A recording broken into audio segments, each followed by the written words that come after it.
yeah, welcome in, welcome in. It is Views from the Stands, and I am your host, Stevie B, Steve Brennan, and we are back to full strength this time. We have everybody with us. It has been a little bit since we know how to do this with you guys, so we're truly happy and truly excited to be back with back with this whole thing, man. We have a fun-filled show for you tonight, man. We're gonna have our there's a big firing going on in the NFL, and we had a discussion. We were talking about this, and I think it's gonna be a pretty good one for a lot of different people here. Is this a new trend that's going on in the NFL with all these rookies? So I think it's been an interesting conversation because it's definitely been happening a lot more than not. But after that point, maybe we got the Views from the Stands power rankings, and there's definitely some shakeups that's been going on the last few weeks. With baseball in full swing, no pun intended, we're going to break it down with our guy BC and Braden's bullpen. With the NBA right around the corner as well, we're going to not totally dive deep into it right away, but we're just going to talk about some stuff that we're excited about, man, because it's, I believe, the 22nd is going to be going live, so we're really excited about that. So we'll be definitely telling you some stuff we got coming up. Orlando Magic talk, I'm sure, with Mr. BC. So anyways, without further ado, let's introduce the boys and us. Let's pay some bills here, man. Mr. G, Mike, you're up first. Let the people know what you got going on, my man. What up, y'all? I hope you guys are appreciating the new background, baby.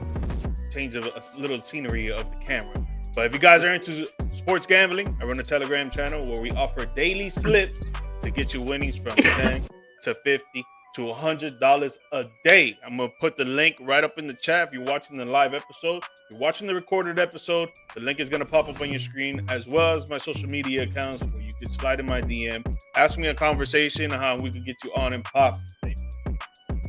Absolutely. Mr. BC, man, and we know we got all BC, the brand. Why don't you let the people know a little bit more about it?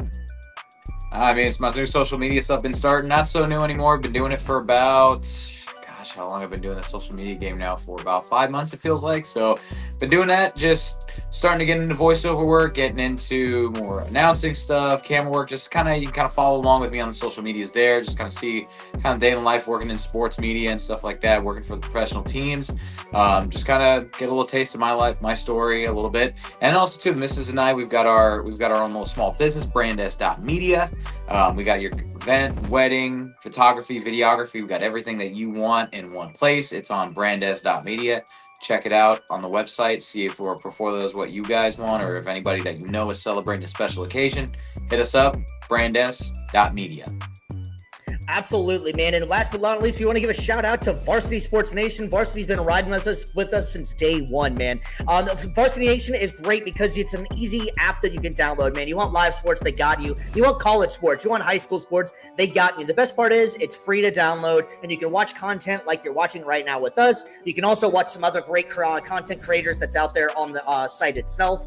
So give them a like, give them a subscribe, shout them out. They've been helping us out. And while you're at it, please give us a like and subscribe as well. We've been doing really well with the views lately, and we really appreciate that. And that's all because of you guys giving us a chance and giving us a little bit of time of your day. So we really appreciate that. So without further ado, my man, let's go with the news, my man. Are you guys ready? Do it.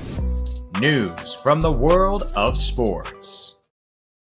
All right, so if you haven't heard, the biggest thing that just happened recently is Brian Callahan of the Tennessee Titans. Man, I am stuttering today. Sorry about that. Brian Callahan of the Tennessee Titans. It's been a couple weeks off here. Man, that'll get you. It's been busy. Yeah. Anywho, let's get back to business here. Brian Callahan of the Tennessee Titans was just fired. Now, this wasn't necessarily the biggest surprise in the world, considering the team has almost seemed like they've digressed since they've drafted Cam Ward. I think the bigger issue that we wanted to talk a little bit more about is the new trend that's going on in the NFL, that they're not giving these coaches time to grow with these quarterbacks. It almost seems like the old adage has been is that whenever you get the number one pick, you're basically drafting a player for the next quarterback, for the next head coach.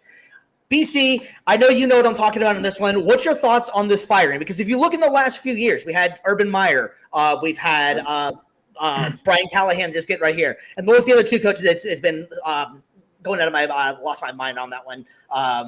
I can't remember the last two. It's happened the last 4 years in a row that they've been fired and haven't made it either a full season or a season and a half. Do you think this is the right move, and this is actually going to help any of these quarterbacks long term? I think it just depends, honestly. It's a situation by situation thing.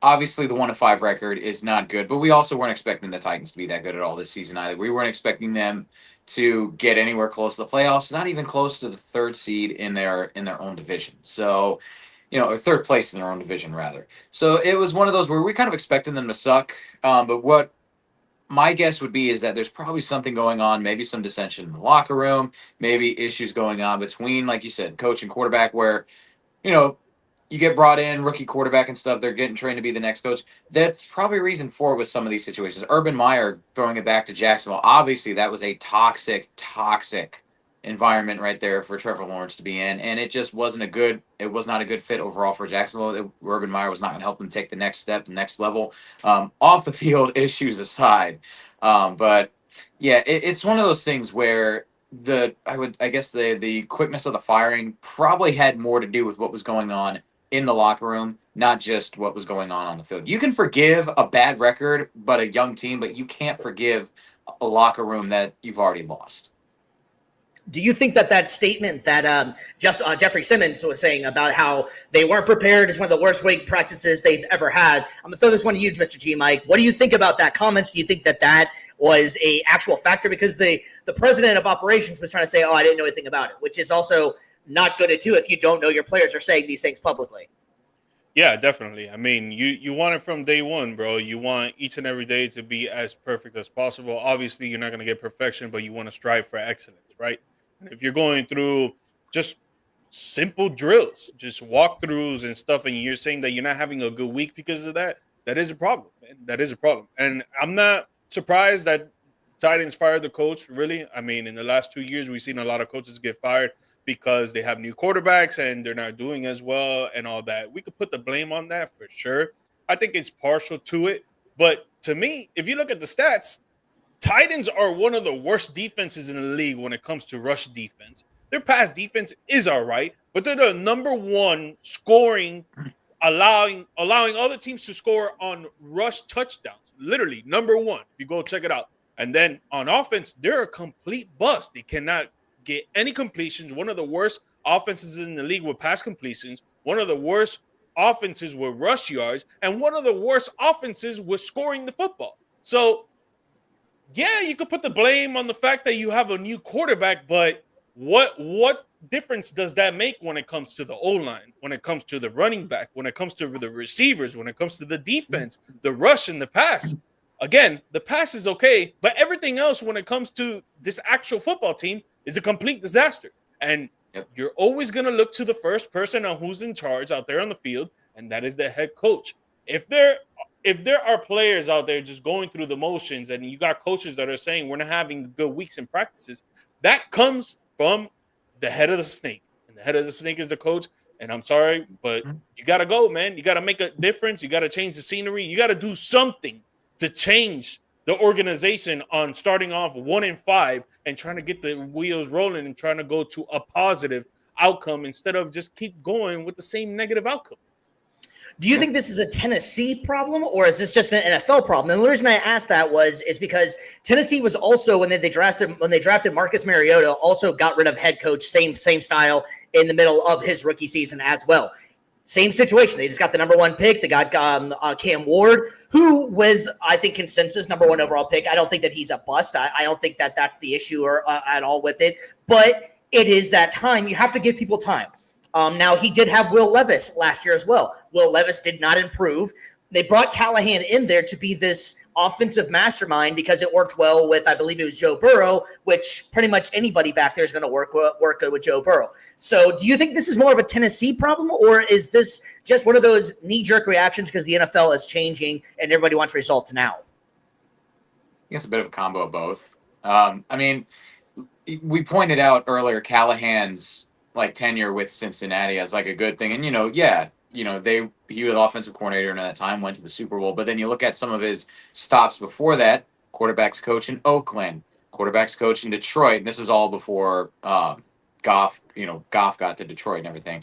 Offensive assistant in Denver, offensive quality control coach for Denver. So not really a lot of experience being a head coach, not even a lot of experience being a coordinator, really. Only 4 or 5 years running the offense for a team. I know that nowadays we kind of live in, like you said, a kind of a fast-paced world. I mean, shoot, the Bucs just had multiple coordinators over the last couple of years become head coaches. Yeah. I get that, but there's also not every single coach is going to fall under that same ability that Liam Cohen and Dave Canales will fall under. Some guys need more time to mature. They need more time to develop. They need more time to be a leader. Just like we can't necessarily expect a rookie quarterback to be thrown to the wolves and develop overnight. You can't expect an offensive coordinator that's only had 4 years of actual coordinating experience running one side of the ball to be able to be like, yeah, let's hand them the reins to an entire NFL team. Have at it. So I want to point out two things here, right? And one, I want to say that I agree with what BC is saying. I think it's a combo of both, right? But let's put it into logic. This guy got hired because he had Joe Burrow under center. He had Chase Brown, who had a magnificent year last year, and people thought he was going to have the same thing this year, and he could have if it wasn't for the offensive line. But imagine if they had an offensive line that wasn't literally the worst in the league. Maybe if they were just like the 20th ranked offensive line. Imagine that. Imagine the things that Joe Burrow, Jamar Chase, T. Higgins, Mike, I always forget how to pronounce his name, Mike Gesicki, Chase Brown. Imagine what they can do with the offensive line, right? But they don't have that offensive line, so these playmakers have to do what it does on their own. They did. They were literally the number one ranked offense by the end of the year last year. Almost got into the playoffs if it wasn't for their worst start in probably like 5 to 6 years. And people started looking to, okay, this offensive coordinator knows what he's doing. And it could be, I'm not saying that he doesn't know what he's doing, but you have all these playmakers. Do we not think that that plays an outcome to it? Like, you can't just be like, oh, the OC knows exactly what he's doing, and he's running these plays, and they're doing crazy scoring plays and all this stuff. No, like when you actually dissect it play by play, it's the playmakers out there that are really doing it what it does, because now you see that he's in Tennessee. You don't have these playmakers no more. Tony Pollard, yeah, he's pretty good, but he's not Chase Brown. Calvin Ridley is good, but he's not Jamar Chase and T. Higgins combined. Cam Ward, I think he's going to be phenomenal years to come, but is he the same thing as Joe Burrow? No. So it's like you can't be throwing these OCs in these situations that are going to – you think they're going to be like, oh, man, the Tennessee Titans are going to be a great offense because his OC came. They got Cam Ward, number one pick. They got a decent running back, and they got what could be a superstar wide receiver. No, it's not going to happen like that. And then the second thing I want to point out, I think we all know, like, true NFL fans, or like just in other leagues as well, but right now we're just talking about the NFL. I think we really know that there are teams that want to win a Super Bowl and can actually win a Super Bowl, and then there are teams that are just looking to get a paycheck. And that's what I think the Tennessee Titans are. I don't really think that they're in the business to win. I think they're in the business to sell out tickets, have these big names come over there and waste their careers, like DeAndre Hopkins. Went over there for what? Derrick Henry spent the first 9 years or whatever the hell there and trying to bring a title to them, but they weren't giving him the pieces to bring the title because their offensive line wasn't any good. And then they had Ryan Tannehill, who they're under center while Derrick Henry was there, while they had chances to trade for other quarterbacks. So it's like, to me, the Tennessee Titans don't really want to win a Super Bowl. They just out there collect the paycheck.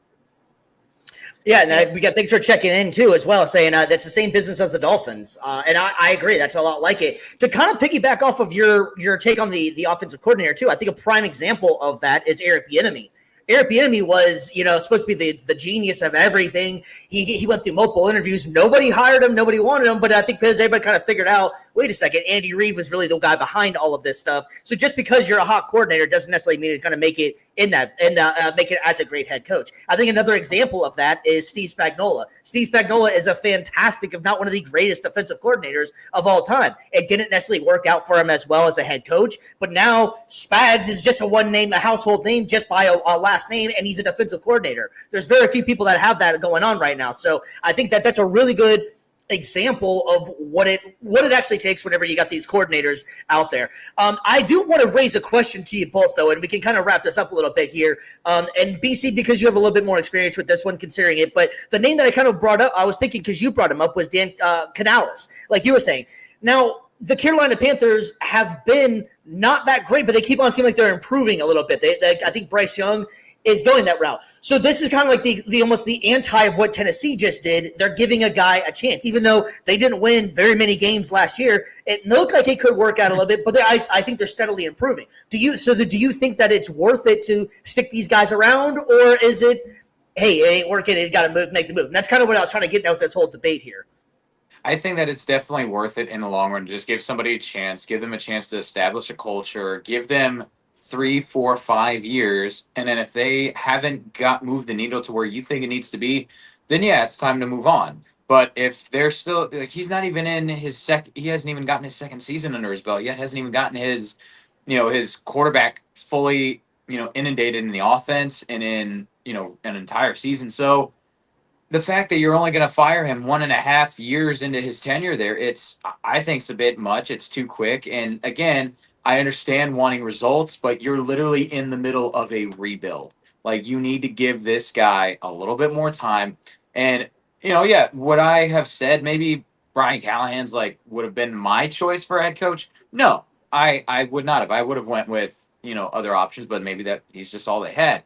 But I think that you still need to give him a little bit more time, let him get his offense in there. And then if the Titans are still 1-5, or not 1-5, if they only have 1 or 2 or 3 wins at the end of each of the next 3 seasons, then yeah, it's probably is time to move on at that point. 1 win progress, moving from 1 to 2 to 3 is not that bad, or is not good. But then seeing Canales and the progress that he's having now with Carolina, it's actual improvement. So yeah, in a nutshell, it's the long way of saying, yeah, patience, tends to pay off a lot more in the long run than just making a knee-jerk reaction decision. Yeah, we can wrap this. Go ahead, Mike. No, I was just gonna say that I think that this answer is more gray than it is black and white, right? Yeah. Okay. Like, this goes to what I was saying about Titans just being a team that wants to collect the paycheck. It's like they probably I would put my money on it that they probably got so much hate from fans saying to fire this guy. So that's the move that they had to make. They had to make the move to fire him because they're trying to please their fans and keep selling tickets because they know they're not going to go anywhere. And it's easy to say that right now because they're 1-5, but I've been seeing this for the last 5 to 8 years with the Tennessee Titans, man. It's just been. Well, I mean, they did have Vrabel. They did fire Vrabel, and I think that made no sense in a nutshell as well. And exactly to my point. Like, you look at Vrabel right now, and even when he was with the Titans, he was a good coach, right? Mm-hmm. They just didn't put the pieces around him, like when it comes to the on-field talent and the coaching staff to help him out. So now he goes to the Patriots, and look what he's doing with the Patriots. They look like a top 10 team right now, and It's like, what are you really doing as a Tennessee Titan GM, owner, or even some of the other front offices employees that they're putting their own input to it? Are you guys really trying to win, or are you just trying to sell tickets, man? And I think it just goes to the fact that this man, he shouldn't have been fired, but if the fans are calling for it and you just want to sell tickets, that's what you're going to do. You're going to blame it on somebody, and that person is going to be the head of the snake. Yep.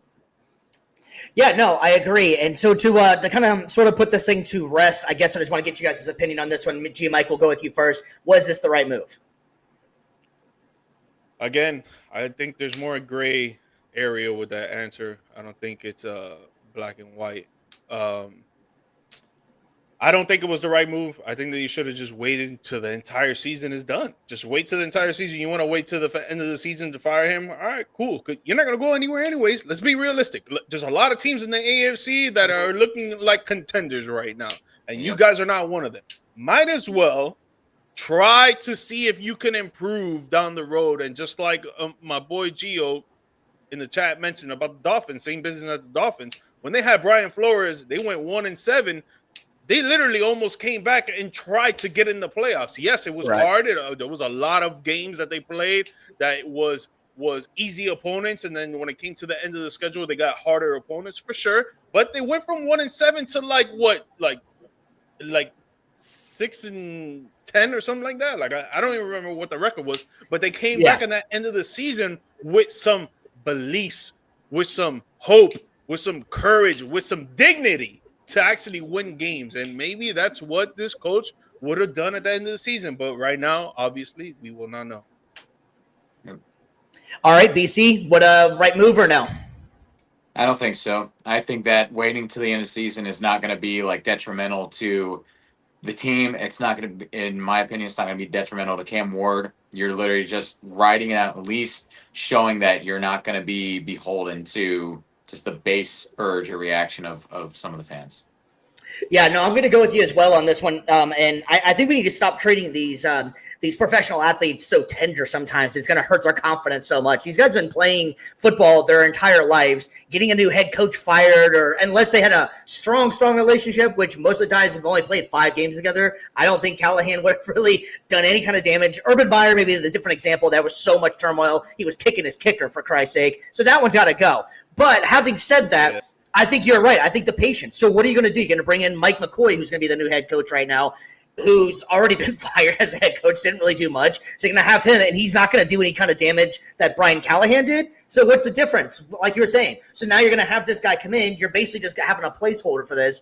Why not just keep it around in there? The guys, like you were saying as well, G-Mike, they're not going to the Super Bowl. We already know that. So this is a rebuild. And then, hell, what happens if all of a sudden – we all know what happens whenever these guys bring the new head coach in. They play strong for 2 games, and then it falls back to reality. So what if they're going to put themselves out of getting higher draft picks because they messed around and got more motivation or something? So I think you see the writing on the wall. Develop with what you got, and I stop treating these quarterbacks, especially, so they're so tender and their confidence is going to be shot. Quarterbacks are one of the most confident people in the world when it comes to athletes. Am I wrong on that or what?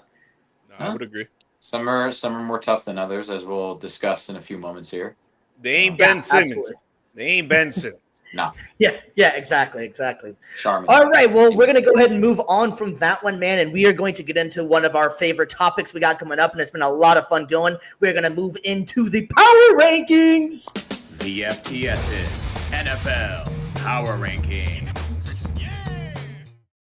All right, guys, we've been having a lot of fun with this power rankings, and it gets difficult. I'm not going to lie. You have some stronger teams. You have some teams at the top that look really well, and then once you get down to about 5 and below, not even no pun to the store unless you guys want to sponsor us. But having said that, it gets difficult. There we go. It gets difficult. And a lot of these teams, you're just pulling hairs, and there's one could be in one spot, one could be the other. But without further ado, we're gonna start from 1 and head all the way down to 10. So, Mr. G Mike, you are up first, my man. Who is your number 1 team going into Week 7? Number 1, I got the Indianapolis Colts. Yes, I think that they have one of the best defenses in the league. I think they have one of the best offenses in the league. They are literally like slight to nothing margin of error. I think they've only had like 8 punts throughout. Freaking about to be Week 7. That is insane, and I don't think we've heard that in a long time. One of the best running backs in the game, Jonathan Taylor. JT. This guy, man, is running over everybody. This guy can catch the ball and get into space. He's a speedy back. He's a power back. He scores. I think he scored every single week from to this point, if I'm not mistaken. I know he's scored in multiple games, multiple TDs. Their wide receiving core, I think Jonathan Downs is actually improving a lot. Michael Pittman Jr. Yeah, Josh Downs is good. Yeah, and then Tyler Warren, they were actually using him the whole first drive of last week, and he actually scored. So this guy's going to be a top 10 tight end by the end of the year for sure, no doubt. Bro, you put that all together, man, especially with the record 5-1 and with the teams that they have played, have been some tough teams, except for the first week in the Miami Dolphins. Man, the Indianapolis Colts are number 1, man. I got them. All right, Mr. BC, who is your number 1 team in the league right now? Isn't it obvious? And I mean, I'm repping it right now, man. Wore the hat Sunday. Dude, it's the Tampa Baker Bucks, man, my guy. Like, no, all due respect. Tampa Bay Bakers, that's it. Right? That's what we're gonna call Tampa Baker, man, Tampa Baker. All due respect for the Colts, I'll hit on them in just a moment, a little bit later on. But yeah, no, for me, it's still the Bucks. They climbed up to the top the last couple weeks, getting out gutsy win after gutsy win. Even with all the injuries that they faced, yes, the Niners lost Fred Warner in that game. Buccaneers lost Egbuka as well. At one point during the game, though, too, we were literally relying on Cameron Johnson, Tez Johnson, and Sterling Shepard as your wide receiver trio, and they still hung 30. Like this team, I know right now they're injured, they're battered, they're beat to hell right now, but I will tell you what, this team is deep. Depth is the key to this team. I don't know how they do it other than Jason Light, credit to him for finding these guys, whether through free agency, through the draft, and then credit to the guy under center, the guy that was getting MVP chance the entire game on Sunday, because in my opinion, he's the MVP frontrunner. Like You talking about Tez Johnson? I mean, that story, right? That backflip was sick. I'm not, You heard like, that story, right? I love that. Oh, I did. Yep. Yeah, But that story is great. He's like, "Oh, are they chanting MVP?" They're chanting MVP. That was great. That was great. He's like, no, that not No. not this. That's me. But no, he's played otherworldly, and he's just shown, like, shout out to him. He's revived his career here, and like, my gosh, like the work that he's done. And again, with this going to this amount of, like, on the depth chart to the wide receivers, and he's still putting up close to 300 yards a game. Just the offense is humming on all cylinders. The defense as well was pitching a really good game overall. Like, I know we got outgained towards the end, but again, getting turnovers, forcing fumbles, getting interceptions, that's something that we never really saw in these Todd Bowles defenses the last few years, was being able to get takeaways. So not only now is the defense, they're starting to tighten up a little bit, not put as many points on the board, but now also they're starting to get takeaways, setting up the offense with a shorter field, and then you got Baker Mayfield on their center. I got to put him. I got to put the consensus MVP as we stand right now, and my team as number one. Not a home Matt run. Bigger for MVP right now too. Oh yeah. All right. Well, it has been a long time coming that I've been able to say this for a long time, man. And I'm going to have my Indianapolis Colts, Indiana baby, as the number one team. He thinks it's in the league 2007 right now. This This is just mind-blowing right now, man.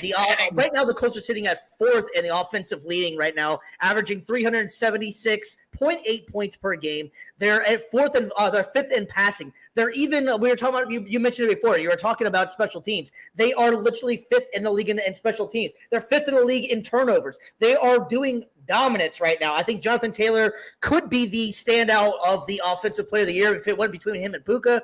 Also, Daniel Jones, give it up for my man Indiana Jones. Nobody, I feel like I had to toot my horn on this one. I was trying to tell everybody I don't think that that Daniel Jones is that bad. I think that the organization that he previously played for, the New York Giants, just had a lot of turmoil. So I don't think that Daniel Jones was the problem there. And I think Daniel Jones is fitting exactly what Indianapolis is asking him to do. He's playing smart football. He's not making bonehead decisions. He did have that bad interception last game. It happens. You're not going to make it through a perfect season, so we understand that. But with Jonathan Taylor running the ball the way he is, you got Tyler Warren, like you mentioned before. They're using him. They already said they were going to, like Brock Bowers earlier. He's doing exactly what they wanted to do with that, with the number 13 overall pick. Excuse me. So I think that he is doing exactly what they needed him to do. You got Michael Pittman filling in whenever he needs to. Alec Pierce is stepping up. Josh Downs is finally starting to get in the end zone. And this is just getting started. We're only going into not even the halfway point. Indianapolis is looking fantastic right now. So the defense is stepping up. DeForest Buckner is my dude. They got Cam Bynum that came over in the free agency. He is looking fantastic. So I really, really like the way Indianapolis is playing. And one last thing to say for Indianapolis, that if the playoffs started today, Indianapolis, the playoffs run through Indianapolis right now, as well as Tampa Bay for you, Mr. BC. But if the playoffs ended right now, do you realize that it would be Indianapolis with the 1 seed and Tampa Bay with the 1 seed and the NFC and the AFC? How confused from the stands? You're welcome, Indianapolis. You're welcome, Tampa Bay. That's all for you guys right there, man. Get this man a beer. Get this man a beer, baby. All right, Mr. BC, let's go ahead and move on to number 2. Who do you got for number 2, my man? I mean, we've been talking about like 2 out of 3 for this last one, so it's Indianapolis. Like, a lot of people have I feel like a lot of people are still not giving them a lot of credit. Like, I checked the NFL.com's power rankings. I think they had them ranked at only like 8th. I'm like, seriously? 8th? Yeah. 8th? I know. Oh it's my stupid. God. It's like I said, for me, I have the Bucks higher just I because understand they're 3, 4, 5, but 8? Yeah, I know. But look, I have the Bucks higher just because I feel like they're still playing with missing pieces, and I feel like once they're back to full strength. But Indianapolis, though, the job they've been doing, I did not expect this out of them this year. And credit to Daniel Jones, credit to Jonathan Taylor, credit to everybody on that team. Like, they have really played above and beyond their expectations, I think, for a majority of people this year. And that deserves, I was a little hesitant to kind of boost them up a couple weeks ago just because I wanted to see a little bit more of what they could do. But they keep cranking out wins. They keep doing it. And it's like, I can't hold it back from them anymore. They're one of the only, I think they're the only other 5-1 team aside from the Bucs. So it's like, of course you have to put them up there. You got to give them their flowers. They've earned the top 2 spot. So like, dang it, come on, America. Like, hop on there. Like, hop on the Views from the Stands bandwagon. Our teams, we're dialing it up. Sorry, not sorry. Mr. G Mike, what's your number 2, my man? It's all right. At least you 2 out of guys, 3. your 2 out of 3. teams are up there. Your teams are up Hey, you will always have the 90s. You'll always have the 90s. I don't want that. I want right now. I got the Bucs at number 2 as well. The reason I can't put them at number 1 is because I feel like the Colts have a better defense, and the fact that they have so many injuries. Man, you see Baker Mayfield out there looking like Tom Brady, throwing it to any single receiver and getting yards, touchdowns, 30-point games. Like, it don't matter. This man Baker Mayfield doing game-winning drives. I think they have one of the best offenses in the league right now. But that defense, I feel like it's got to step up a little bit more. And yes, they've had takeaways and they've had some stops, but they've had teams score on them a lot too. They need to tighten up that spot. So that's why I got them at number 2. But I like what I'm seeing from the Tampa Baker Bucs, baby. I like it. Yep. All right, yeah, so I'm going to agree with G Mike in this one as well and go with the Tampa Bay Bucs at number 2 as well. They're being very impressive. The only reason I kind of felt like I might have put them at number 1, I don't get very many opportunities to put my team number 1, so I took it. Especially with the Liberties being a host. Okay, I can do that. Anywho, well, no, I agree with what G Mike was saying too. The biggest concern I have for the Bucs is the injuries. Luckily for Indianapolis, they've been able to stay relatively healthy. Besides Anthony Richardson breaking his eyeball on an exercise band, that is just insane. I don't know how that happened, but the Colts have been able to stay pretty well healthy, so that's why I had them above the Bucs. The Bucs has just been kind of getting injury riddled, but you could also take that and say the Bucs have been playing at a higher level because Baker Mayfield's had to do this with a bunch of guys off the bench, and so the Bucs are playing extremely impressive. So they're both 5-1 right now, and like I said, right now, a couple minutes ago, they're both number 1 seeds in their respective conferences. At this point in time, I feel like you're just kind of pulling hairs. So I could see either having either one of them up top. Yeah, so the Colts they've played some a couple easy teams, I suppose, if you will. The Miami Dolphins, you can say what you want about them. They obviously the writings on the wall. They've had a bad season. Too. But the Rams are pretty good. If you go back to that Rams game, though, theoretically, you don't want to make excuses, but they gave up 14 points from one player off 2 boneheaded things that should have never happened. And they would have beat the Rams. They were in charge that entire game, and they blew it in that one. Yeah, they did beat Denver. They did beat Denver as well. Denver is a pretty good team. So I don't know. I can understand that point, but you play the teams that's on your schedule. So I kind of have to still go with that one as well. They have played a couple of easy games, but then they've also had a couple of challenges. They did come up short against the Rams. What's that? That the Bucs have had a hard schedule. Yeah. I could easily be okay with having Tampa Bay at number 1. I just I said, I have to take my chance and put them put my team at number 1. It's kind of semantics we're arguing. I mean, both teams are 5-1, so it's like either one you got at the top, like they deserve it. A lot of people didn't expect.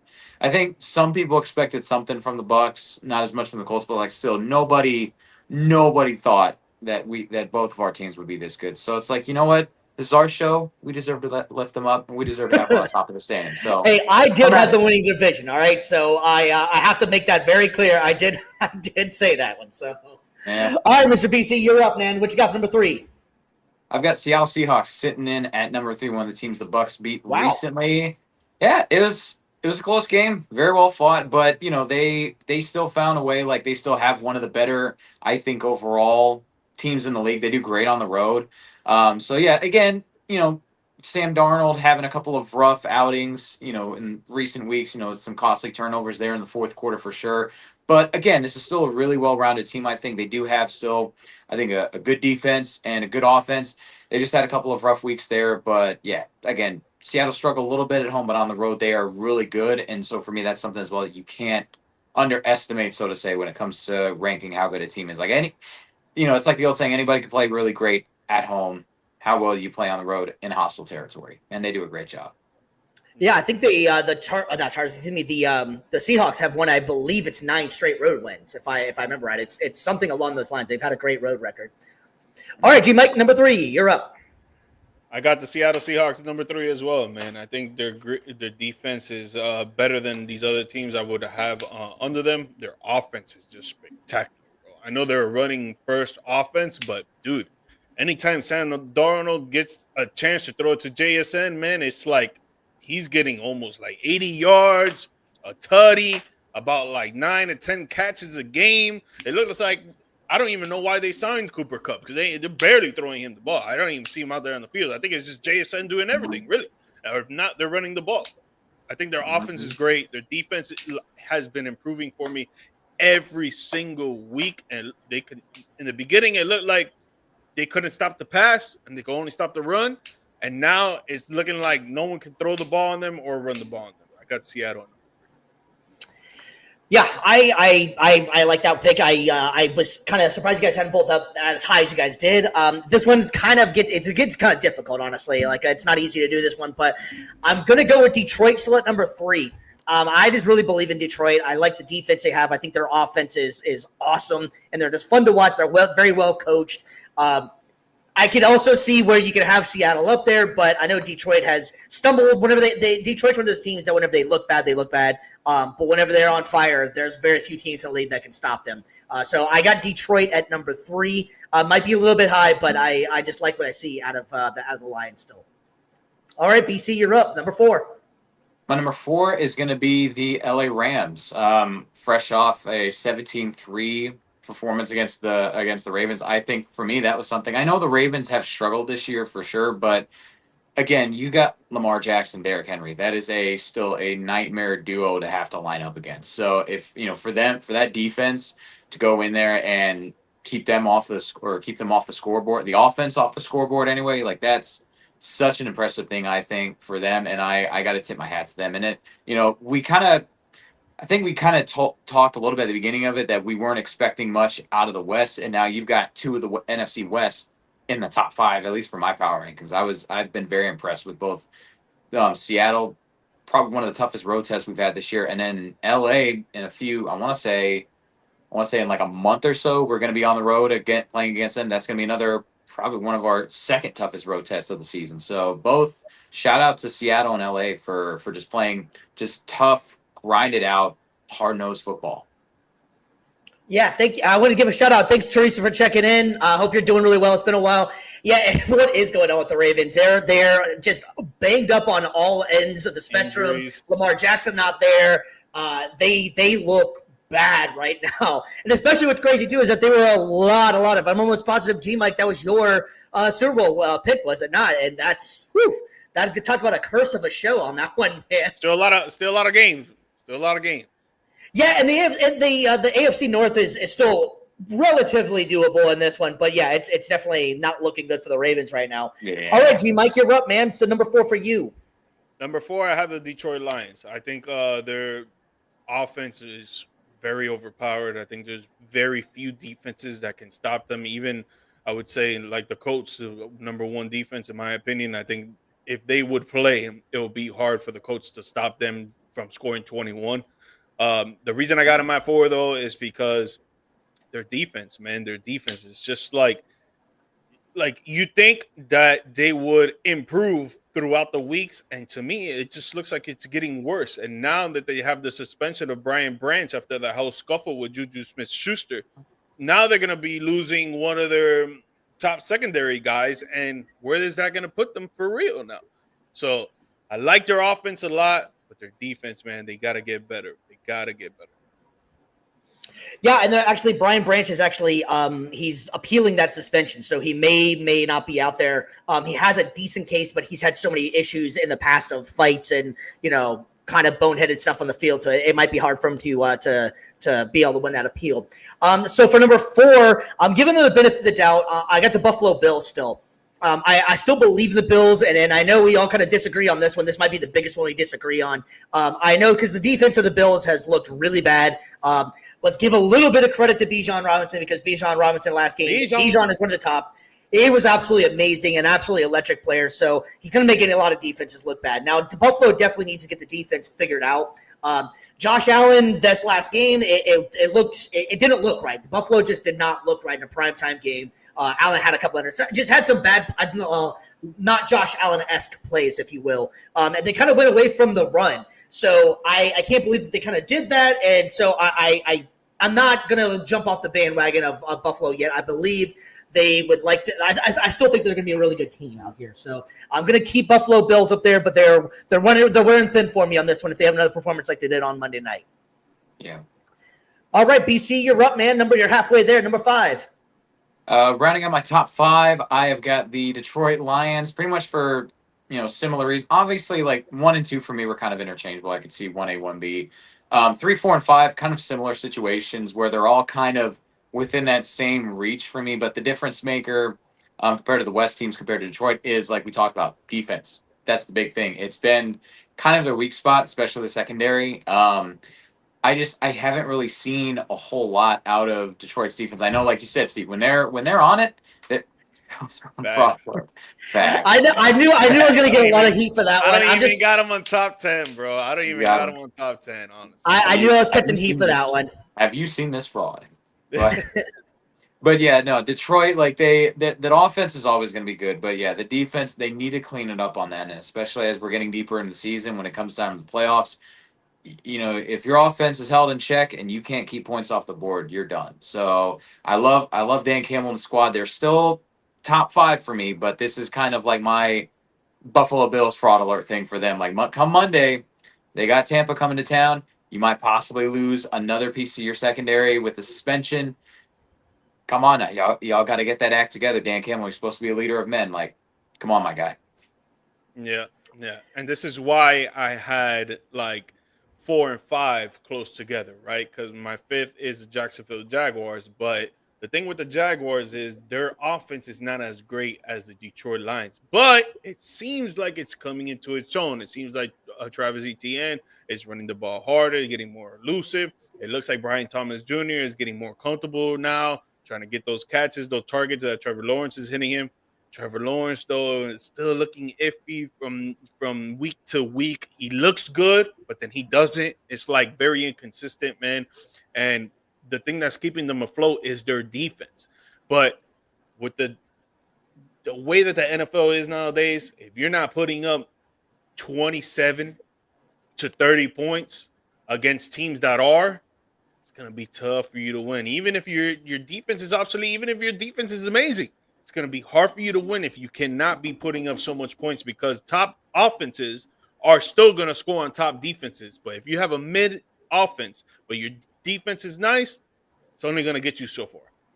Yep. All right, so if you thought fraud alert was up there for the Buffalo Bills, you're going to hate this one as well. And I'm just doing this because of record, and technically they're in first place. I'm going to go with Pittsburgh Steelers. I think the Pittsburgh Steelers should be getting a lot more respect, man. I think that Aaron Rodgers' experiment, for all intents and purposes, has worked out. He's looked like he's having fun. He's looked like he's engaging with the guys. It looks like a little bit but the tail end of the Packers, Aaron Rodgers. DK Metcalf is coming to his own. Jaylen Warren is really having a hell of a season. The defense started out horrible, but now it's starting to pick up its pace. It's starting to look a little bit more like the Steelers a little bit more. So I got to give them their flowers in this one. It might be a little bit high, but I got to give them. They are winning the top of the division. It looked like they're going to be maybe hosting a playoff game at this point in time if it ended right now. So I'm going to go with Pittsburgh Steelers. Yeah, Mr. BC, we are past the halfway point. Number 6 for you. I got ye old Buffalo Bills sitting at number 6. Like we said, the loss to Atlanta, it's one of those games where, again, a lot of people I think kind of underrate how good Atlanta is. Obviously, again, they're loaded offensively they're all loaded with talent on offense. So you can't knock them too much for dropping that one. But yeah, the Bills definitely have been struggling, kind of going away from what's worked with them at the beginning of the season. But again, I want to trust and believe that Josh Allen, MVP last year, and that rushing attack, that defense that they've revamped supposedly, it's gonna figure itself out in time. But it's again, we're getting towards that like 5, 6, 7, 8 range. We're like, all right, you're kind of teetering. Are you gonna get knocked out this time? Or are you gonna stay? Are you gonna actually be serious? So yeah, it's one of those where you can't keep going off of last year's success or previous season success and still expect that to carry over this year. No, you got to find ways to reinvent yourself. You got to find ways to make what worked for you stick and really reestablish that dominance that you've had. All right, before we go real quick, we got some breaking news that just came through the wire right now. The Sacramento Kings and Keegan Murray agree on a 5-year, $140 million extension just off the wire 7 minutes ago. Man, that's a big amount of money for Keegan Murray, man. So good for him for getting that dough while he can, man. Kings spending some money. They just also signed Russell Westbrook earlier. We get some more NBA talk later on, but some breaking news. We trying to pass that along. G Mike, you're up, man. Who's your next pick? Number 6, I got the LA Rams, man. I love their run game. I love their pass game. I know they just lost Puka Nacua, a left ankle injury. He'll probably be out a few weeks, depending on how severe it is, but I don't think it's so severe. I think it's just a sprain. Their defense is coming into their own. They're much better rush defensively. I think they're stopping the run a little bit more. Their pass defense still needs some work. Some teams still throw the ball on them, and nothing they could really do to stop them. But I think their offense tramples that, and their defense is improving from week to week. So I got them at number 6. All right, so my number 6 is going to be the Seattle Seahawks. I really like what I'm seeing out of Seattle. I love the road warriors that they've been. I think Sam Darnold is fitting in quite well with them. They look like they haven't missed a beat at all. JSN is showing that he is a true number 1 receiver in this league. And also, if you go back when he played for Ohio State, I believe it was Harry McLaurin might have been still been there, but I know they had Marvin Harrison Jr., they had Garrett Wilson, and all of them kept on saying, JSN is probably the best out of everybody here and just needed the opportunity to get it, and he is getting it this year. So JSN is making it look easy out there. Him and Sam Darnold have one hell of a connection going. So I really like the way Seattle is playing. The defense is playing pretty well, but that offense is humming along too as well. So I really like Seattle right now. Yep. Mr. BC, number 7. Keep it in the state of Florida and go with the Jacksonville Jaguars as my number 7. Obviously, beating the reigning AFC champions on Monday Night Football definitely goes over big. Losing to Seattle kind of hurts a little bit, but again, I've got Seattle as my top 3, so it's like it doesn't really hurt a whole lot. So they actually move up a few spots in my power rankings. So, Jacksonville, again, like a little bit of inconsistent play here and there from the offense, but defense has been keeping them in it.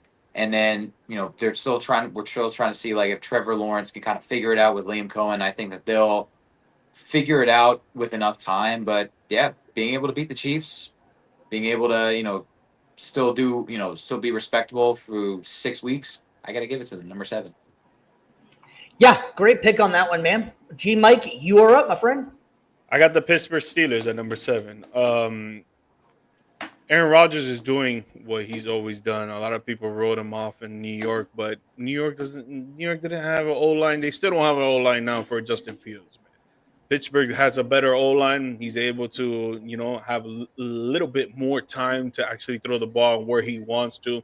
Him and DK are getting more acquainted. That chemistry is building from week to week. Jaylen Warren, how Steve has mentioned earlier, he's doing great. He's being phenomenal. He's a great catching back and a great running back.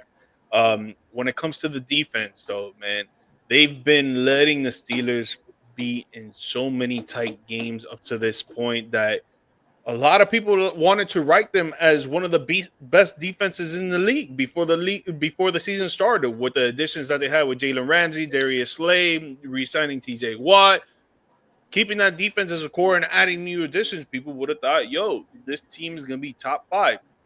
Not even close. Not even close to this point. I think they're improving for sure, but they just played the Cleveland Browns. They have no offense, really, man. Yeah, Judkins is showing that he could be a promising rookie running back. Dylan Gabriel, he had a good first starting a game. This game, not so much, but it was all right. It was kind of decent. But you're playing against a little sorry Cleveland Browns offense where you guys still had almost a close game. So it's like, I gotta see more from the defense for them to be moved up in the spots. Yes, I know they're 4-1. They had a bye week, so maybe they could be 4-2, or they could be 5-1 right now. But the defense is just not showing me much, man. I got to keep them there. So. All right, so my number 7 is going to be the LA Rams. I think the LA Rams have been around this point the entire season. LA Rams look really good at some points, and then sometimes they look like I think to me that Ravens game, we were just talking about how the Ravens are playing not like Ravens football at all. They only got 17 on them. Puka went out, sure, that is a factor. But Puka's going to be out for the next couple of weeks, maybe too. We'll see how this goes. But yeah, I think the LA Rams are legit. I think that they are going to have a hard time with Seattle going forward whenever it comes down to that division. I would not want to see either one of those teams probably in the playoffs hosting a game maybe or something. But I'm going to put LA Rams at my number 7 spot. BC, you're up, number 8. I'm going to go with Pittsburgh Steelers. Like we said, for all previous reasons mentioned before, starting to figure out a connection, starting to figure out a groove on offense, defense still.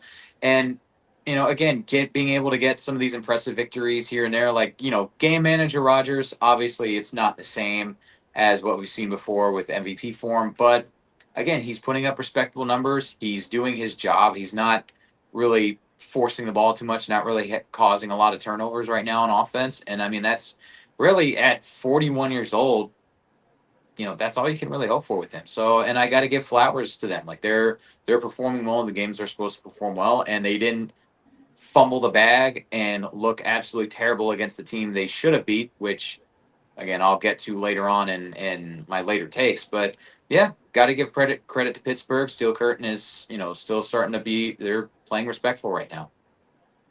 Imagine if the Steelers had a number 2 true wide receiver. Yeah. Imagine. Well, the trade deadline's coming up on November 4th, which we'll be talking about that in a couple weeks. And there's a lot of rumors that they're going to be looking for another receiver out there. So they might be getting that wish. And if they can add another receiver, that's going to be a pretty scary team to play. Mm-hmm. I'll tell you right now. Ready? It's going to come into fruition. Hold up. Steelers are going to trade for Chris Olave. Chris Olave, okay. Watch it. One. That'd be a hell of a duo. It could work. Number 8, I got the Denver Broncos. I don't like necessarily what I'm seeing from their offense after that Jets game. That was, dude. I know that the Jets have a great defense. They've had for the last like 4 or 5 years, but man, you got to show me more if you're trying to be a competitor, like a contender in the playoffs. Like they were talking about how the Broncos were going to be up there on the list or maybe even winning the AFC West. And they're looking good defensively. Still top 5 defense for sure. There's no doubt about that. But the offense, man, you got to show me a little bit more. I think there has to be more targets to Sutton. There has to be more targets to Ingram. I think the running game, it's decent, but I think there has to be more push. RJ Harvey, I think he should be more usage as a catching back and a running back. You know, I think there's got to be more work that's got to go into the offense, man. But their defense is spectacular, top 5 for sure. I love their defense. But if you're keeping a close game and almost lost to a 0-6 Jets team that they have no type of offense, I don't know, man. I don't know. Mad question. I'm actually in agreement with you as well. That's my number 8 team as well as Denver Broncos. And we were talking behind the scenes and everything like that. And originally that was my Super Bowl pick was Denver Broncos. I really was believing in the defense. I thought Bo Nix was going to step up a lot. Now Denver's been hot in the last few weeks. They're starting to look a little bit. They came out the gates kind of stumbling. They did lose to my Colts. But that was one of those losses that, one bad play and things are changed. There was they lost by like the field goal and on some fluke play that should have never probably happened. But having said that, though, I agree with everything you said, G. Mike, and I think you laid it out very, very, very well. Honestly, there's not much else I can say about it. I think that Denver's defense is good enough to take them deep in the playoffs, though. Mr. BC, number 9. Oh, this feels so nice to say because I can finally take out the baseball bat and just absolutely go to town on the Philadelphia Eagles. Oh, gosh. Die, Eagles. F die. the birds, baby. Yes, F the sir. birds. Not only did you lose to Denver, which I can forgive a little bit. That defense, like we said, it's suffocating. But to get curb stomped by the freaking Giants of all teams, I know, Scataboon Dart. I get it, Defense is like good. yeah. But to get curb stomped, mollywopped, bludgeoned. Whoa, we're a family show, man. Mollywopped. Oh, we pop it out, man. We Be pop saying it out, things man. like that, dude. Actually, that might have been swearing for BC. Actually, that might have. Well, yeah, I know my grandfather's rolling over in the grave somewhere. But no, man, like it was just ugly. But again, I'm happy with it. Because, ref ball bailed you guys out. You talk about being on fraud alert. They've been on my fraud alert since week 4. And so it's Sing it, baby. Sing it. And so now they're finally starting to live up to their reputation. So, fraud! So, F the birds. F the but birds. yeah, they still skip by in the top 10 by the thinnest of margins. But, nah, man. If they drop one more, Yeah, I got them at number 9 too, man. I gotta keep them there because they're 4-2. They just lost back-to-back weeks, so it's a little gut punch to them for sure. A little, Yeah. And I love it. But their offense, man, is just showing me nothing. Teams are figuring out how they're using Saquon Barkley. He hasn't been rushing the same. The blocking hasn't really been there, and it's due to the fact that they're looking to run all the time. Like, you have a superstar wide receiver in AJ Brown. You have a great role wide receiver 2 in Devontae Smith. You have a top 15 tight end, catching tight end in Dallas Goedert, and you don't use him as much. You're just relying on everything to happen with Saquon Barkley. And I get it.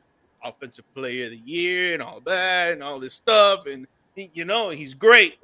He is. There's no doubt about it. But you got to play the game strategically. You can't just be, we're going to give the ball to him. We're going to give the ball to him. We're going to give the ball to him. Oh, damn. Now we're punting. Oh, let's get the ball back. Okay, let's try to throw this down. All right, we get 5 yards to throw. Okay, now we're going to get the ball to him. Now we're going to get the ball to him. Okay, now it's 3rd and 13. Let's try to throw the ball down. No, we can't because our offense isn't that good. So now we got to rely on our defense to make stops, and other teams are scoring on our defense. Our defense is not that great. It's just like you need to open up the playbook more. Let Jalen Hurts try to do what he does in the Super Bowls. In the past weeks, he's done good as well. These last 2 games, he hasn't, but give him the opportunity to throw at least 25 to 30 times a game and let Saquon just rush the ball 12 times and let's see what happens. But no, they don't want to do that. Just want to keep running the ball and they want to keep losing. And hey, I'm with it, baby. I'm with it. Yeah, so actually, I have the Eagles out of my top 10 this week. They just haven't looked right enough for me. I actually have a surprise number 9 in here. They possibly could be on the rise a little bit more, seeing how these next few weeks go. But I got the New England Patriots in there. The New England Patriots have been playing some great football lately. They call it the Mike Vrabel effect, or maybe Drake May really is the real deal. But here's what's wild, man. How the NFL is just such fun every week, and you can do these debates and all these stuff like that. But like I was saying before, if the season ended right now, the New England Patriots are the winner of the AFC East. I know this is way too early to even say they are or anything like that, but to even say that statement right now is even just crazy. It just shows that they are playing really well, and I do not think that they're going to win the AFC East, so we're not trying to say all that. I'm just saying how crazy the season has been right now. Just how crazy the season has been. But I do like what I'm seeing out of New England. I think that they're a young team that's starting to grow and starting to play a lot better and starting to look better. They're starting to remind me a little bit of the old Patriots, man. They have a bunch of players that are just doing their job.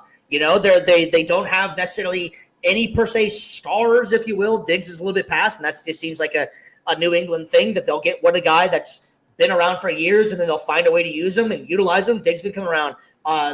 Boute's been playing really well. I like Drake May. I think he's mobile. He reminds me of Booty. Yeah, Drake May is a poor man's Josh Allen right now. Like he's mobile. He's got a big arm. He's got a good size to him. I liked what New England is doing right now. I never thought I'd be saying that this early, but I got to put New England up there. And I had to knock out the Eagles out of this spot. So your finals pick for your Week 7 power rankings, Mr. BC.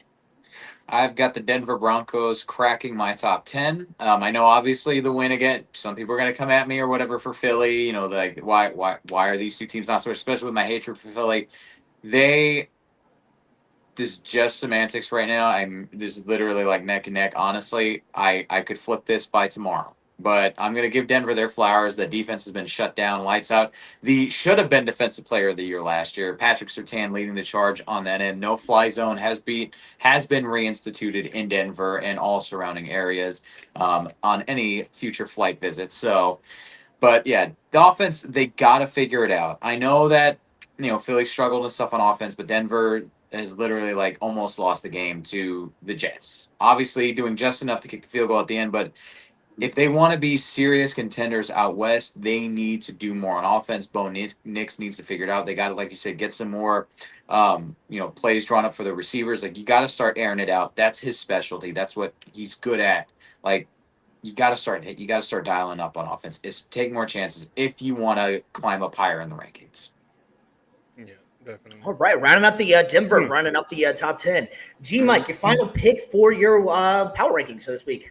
So I was debating, right? And I do like the New England Patriots, right, at 10. But I didn't put them there because I think the San Francisco 49ers need the appreciation on the fact that they can do it with whoever's out there. I know that they play the Tampa Bay Bucks and, they lost Fred Warner, and it was a big loss for them for sure. But you're playing a top 2 team in the league.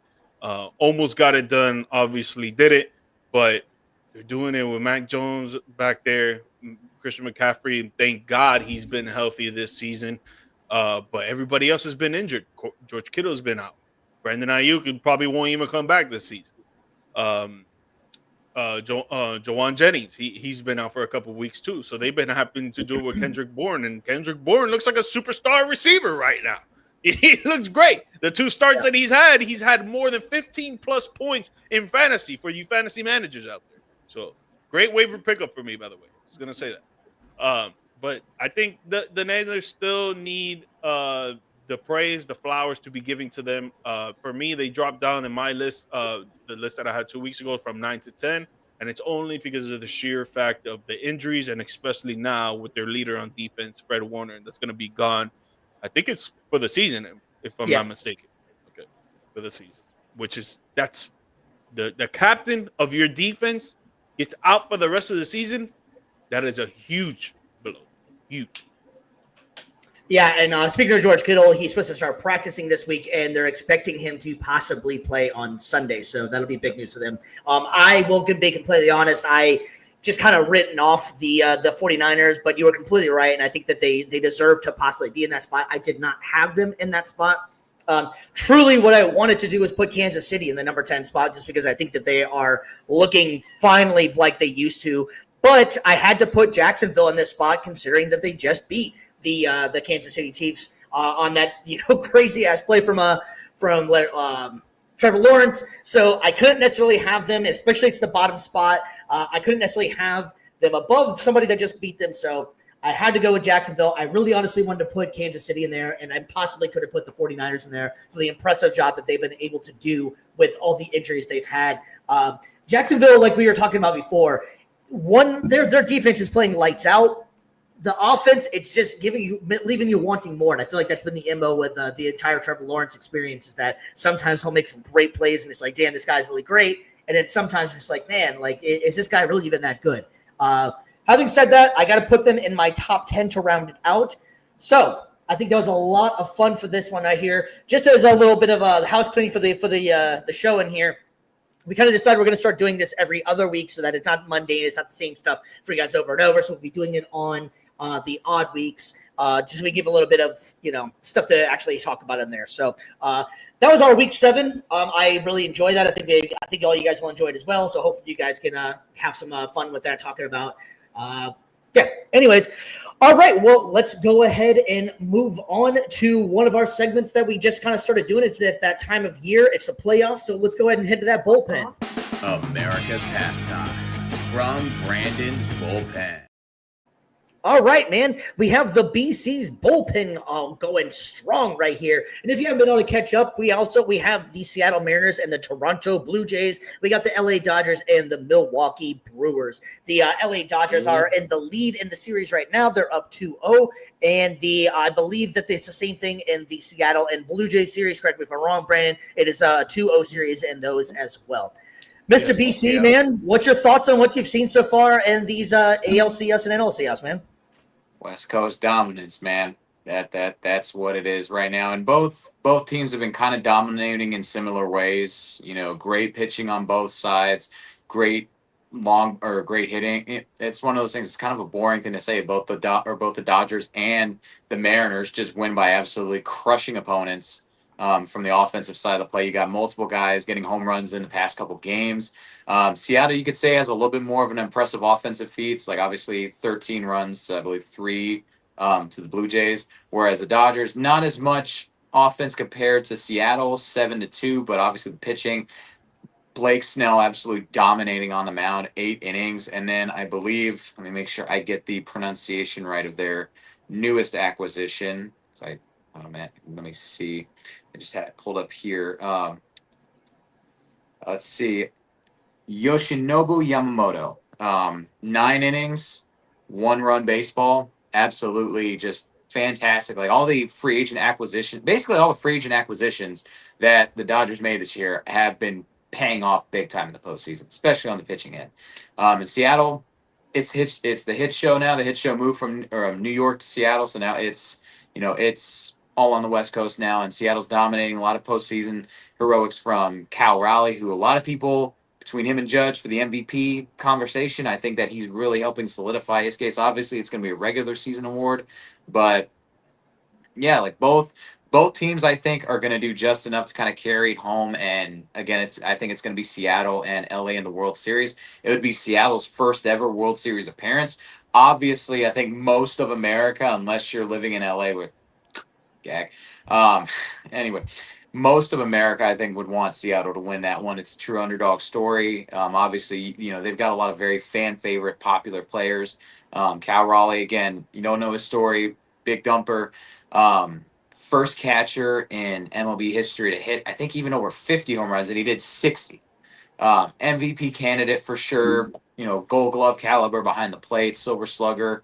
And just a great story overall. And then also, too, they got even former Randy Arozarena, 2020 World Series legend Randy Arozarena, although he's been kind of struggling at the plate. But he'll figure it out. But, yeah, for the most part, it's been kind of a boring postseason. Like, I mean, most people, like the divisional series was exciting between Seattle and Detroit, down to the wire on that one, like a walk-off error is what ended it. But yeah, for the most part, I would say it's going to be LA and Seattle. And gosh, I honestly don't know who to pick with that one, because you've got the money and you've got the underdog story. It's a real David and Goliath thing, but I'm going to save that one for the next round. I'll do that. We'll do that. But I got a West Coast World Series, so there's your prediction right there. Yeah, and just as a little bit of housekeeping as well, thank you once again, Teresa, for checking in and watching the show. We really appreciate it. Tell everybody you know we really appreciate it. Tell all your friends, tell all your family. Like and subscribe. You know the drill up here. We actually have a easy QR code at the top right-hand side up there to take you to our YouTube page. We really appreciate that. But to answer your question, we've been doing Wednesdays, but I think we're going to end up just changing it probably to Tuesdays, trying to keep that as consistent as possible. It's usually Tuesdays and Saturday mornings. Tuesdays are usually between 7 and 8, and then Saturdays usually around 10 a.m., somewhere in there. But you can always watch the replays and the reruns on either Spotify, Apple Music, Amazon Music, damn near anybody that has socials, we're on there. So really appreciate you checking in and watching the show with us. But BC, man, I know, like you were saying too, like you're picking a West Coast out there as well. The pitching for the Dodgers, though, man, that has just got to be an X factor in this going forward. What do you think? Oh no, for sure. And that's the thing. Playoff experience. Obviously, you've got Blake Snell. He's on a revenge tour to prove himself after the whole Yeah. 2020 fiasco. And then also too, like Shohei Ohtani has not yet pitched in this series yet. So I'm looking forward to seeing him deal in this series for sure. And also too, Yoshinobu Yamamoto, just one of their big international free agent acquisition this year, pitching 9 innings straight, 3 hits, 1 run allowed. Blake Snell doing a 1 run or doing a one hit, not even a 1 run, a 1 hitter through 8. Like that's incredibly remarkable. And so yeah, you've only went through 4 names in their entire bullpen. Like Right. that, if they are able to keep the amount of pitchers that they use in this series to like under 10, they're going to be looking really good and well rested going into the World Series. And honestly, I would say they probably have the easier of the two teams to go up against. I know Milwaukee was surging there late in the regular season, but I would still say Toronto is more of a tough challenge for Seattle. So if Seattle or if Toronto can kind of make it a grind for them, Seattle. Let me see. Seattle's already gone through 1, 2, 3, 4, 5, 7 or 8 of their pitchers already. So if they can keep grinding like that, that's going to definitely play, I think, a difference in the World Series. Anybody that says that, not everybody says, but if anytime you get to the World Series, whoever's got the freshest arms, I think usually is going to win it all. That's my opinion. So real quick, Oh, go ahead. Yeah. my bad. Real quick, Game 3, Toronto as Seattle. Who you got? Oh, I got Seattle in that one. I do think Seattle. Yeah, I mean, it's one of those things, man. Like they are on the road. I don't think that Toronto is going to pull it off on the road just yet. I think that they'll wait until like a Game 4, and that's when they'll probably finally like come alive and probably steal one right there, like do or die. I think that's the kind of team Toronto is. And then to maybe flip it to the other side, to the National League, I've got LA winning that one.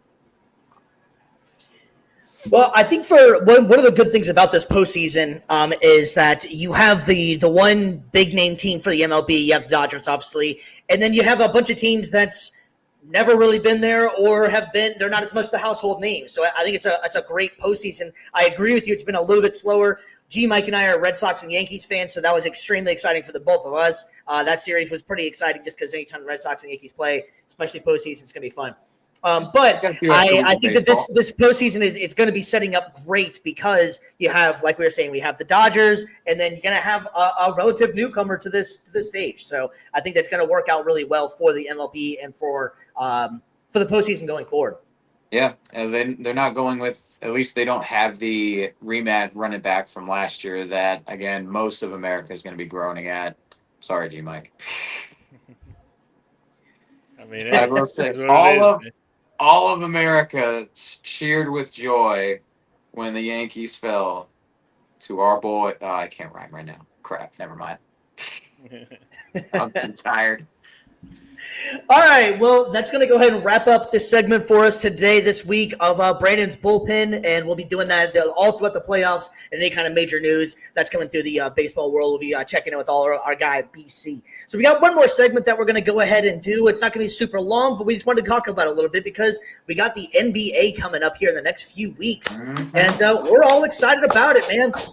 Mr. G. Mike, I know you're a big NBA guy. We're going to keep this pretty brief and simple. Just give me a couple things that you were excited about in this upcoming season and maybe some stuff you're not as excited about.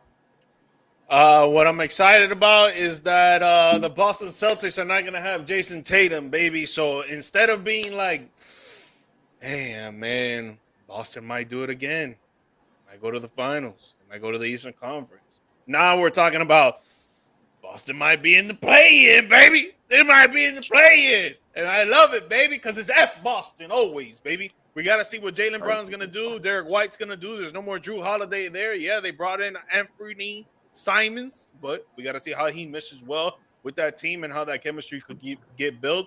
But right now, it's going to be all on Jaylen Brown, and we're going to see what he can do.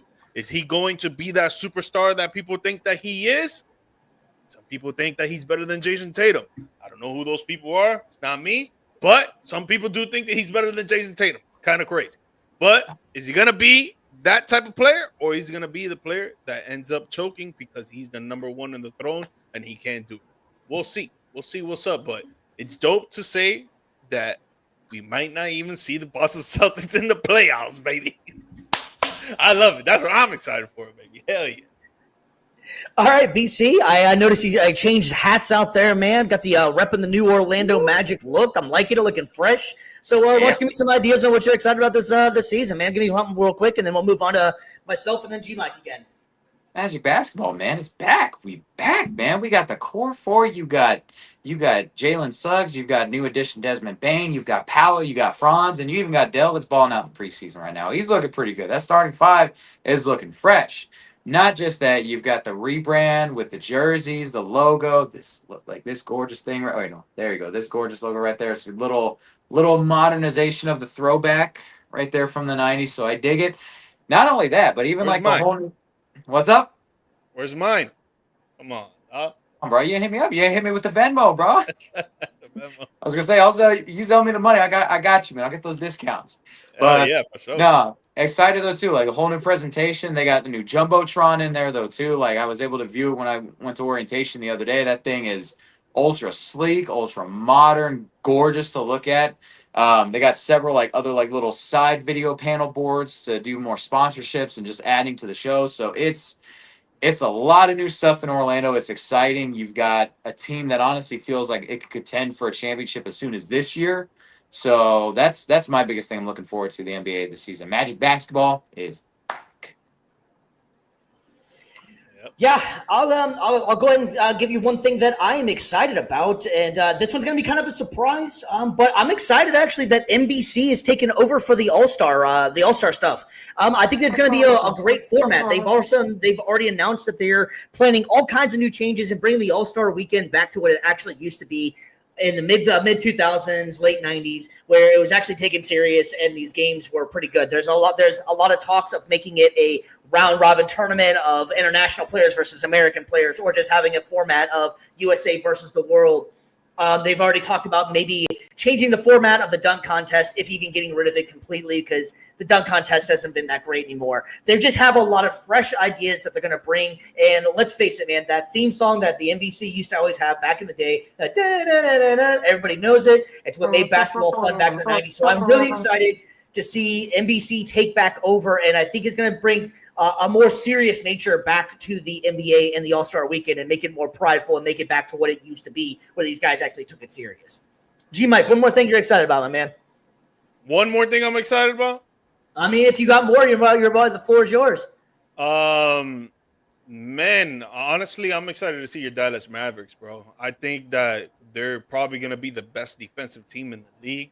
I want to see how that's going to play out with those four towers over there with Daniel Gafford, Derek Lively, Anthony Davis, Cooper Flagg. I think they're going to be sprung all around the court. Teams are going to have trouble scoring in the paint, maybe even on threes as well. I'm not saying that they're going to go 82-0 or anything like that, but I think they're going to be top 3 in the West for sure, maybe top 6 in the whole NBA. And when it comes to defense, I think they're going to be number 1, man. I'm very excited for that. And then when Kyrie Irving comes back, the offense is going to be obsolete. All right, BC, you got anything? What's another thing you're excited about this NBA season, man? I'd say in this new NBA world of parity, where it just seems like every single year there's a new team that steps up to the plate, wins championship. I'm most excited to see if the Oklahoma City Thunder, if what they can do from last year to this year, if they can just continue. Shai Gilgeous-Alexander coming back from a great MVP season, one of the best in the last decade. If he, J-Dub, Dort, Holmgren, if they can all kind of roll it back, and I want to see if we have another dynasty on the hands. Seems like we said, I don't think we've had a repeat champion since the 2017-2018 Warriors. So it would be something to see Oklahoma City, of all places, that team that had been cursed so long, getting so close but not quite there. Yeah. Now they're the next dynasty, and they're doing it, I think, the right way. They did it through the draft. They did it through a lot of great trading, building a lot of homegrown talent, and a lot of them, I think, are going to be bought in long term. And this is something where if they win this year, it would not surprise me to see a lot of these guys re-sign for cheaper, and it would not surprise me to see these guys maybe talk about doing some contract renegotiations, maybe having some void years or something, just trying to add maybe just some more flexibility so that way they can have something long term. Because in the modern NBA, this team is, I would say, probably the perfect fit. One that doesn't rely too much on one area or the other, is really versatile, really dependable. And again, on top of this, they're all homegrown talent. And this is the one dynasty that I would actually love to see. Yeah, to piggyback off what you're saying too, is that I like the mentality of Oklahoma City. They're playing defense and offense, and I like it too because that they actually all look like they want to be there. Like they're not worried that it's not LA, that it's not New York or any of these places. All those guys look like they play hard for each other. They appreciate what they're actually got going on, and I think that they're all young and smart enough to realize like, hey, we could make something very, very big happen here. And I think you're completely right. Everybody kind of writing them as the new dynasty. I agree with that totally, and I do think that they just have something about them that they're youthful and that they seem like they play the game right. They're not really, I don't know. I like the way Oklahoma City plays. So, of course, like G-Mike said, everybody already knows I'm a Dallas Mavericks fan, so I'm very, very excited to see what this Cooper Flag experiment is going to look like. They've been running him at point guard. They're got him running all over the place, and I think this kid is fit for what's going to be with the NBA. The new NBA, and I think Dallas is going to be a very good team. They just re-signed Jason Kidd to a long-term extension as well, which I think he's a great coach and a great fit for the Dallas Mavericks. So I'm really excited about that because there was a lot of talk that he might be possibly going to the Knicks, but I'm really excited the fact that he stayed there. But one of the biggest things I'm excited about is I'm excited to see Victor Wembanyama. I know it's as a Mavs fan, you never want to see anything with the Spurs, but I'm really excited to see what the Spurs team can do. I think Wembanyama is about to take over the league. There's new photos of him in the gym and looking like even more fit than he already did before, but he's actually putting on some muscle now and he's starting to come into that body. He's still such a young player and yes, such a young prospect. I'm just really excited to see what this kid can actually do. And if this guy can figure it out, stay healthy, it's going to be extremely hard to stop this guy in anything he does because he's all around just a great player. And he seems like he has the right mentality to be a legend in this game. He constantly comes to work. He seems like he's all about basketball, not about the glitz and the glam. So as a young player, it's great to see that he's taking his role and responsibility very serious. But it's go Mavs all day long. Yep. All right, guys. Well, unless you got anything else you guys want to mention about the NBA, because we still do have a couple weeks before it starts. We can do some more segments on it. You got anything quick you guys want to talk about the NBA? Ready to roll. That's it. NBA's back, baby. Sounds Tuesday. great. Let's go. Sounds great. I believe it's October 22nd. The NBA will be back in full swing. And just as a reminder as well, the NBA is going to be on multiple different channels coming up. They got Prime. They got NBC. It's going to be a lot of different places, so you'll be able to get your action out there. As for Views from the Stands, I am Stevie B, Steve Brennan. I got Mr. G Mike. I got Mr. BC. We are going to call it a night for you. Hopefully, we'll be back and ready to rock and roll on Saturday morning. Might be a two-man show. We'll see how that one goes. But we really appreciate everything you got going on. That's been watching with us and ride with us and tell all your family and friends. Give us a like and subscribe. We really appreciate it. Get these views up for us so we can continue on giving out this product we've been trying to give to you guys. G Mike, you got anything for the people? Go Canes, baby. Tomorrow night, Louisville. About to be 6-0, baby. Mr. BC. Yo, horns up, man. Number 19 in the nation, man. We coming for that group of 5 spot in the playoffs, man. We coming for the revenge game against UG Mike in Miami. And as far as my Gators go, I wish those Gators would just eat me now because we suck. So, and Billy Napier might not make it through the weekend. So, I'm still rooting for you guys. Let's go, Gators. All right, fellas. Well, we're going to call this thing a night, and we truly appreciate everything you guys been watching with us and riding with us. We're going to call it a night. Peace. We are out.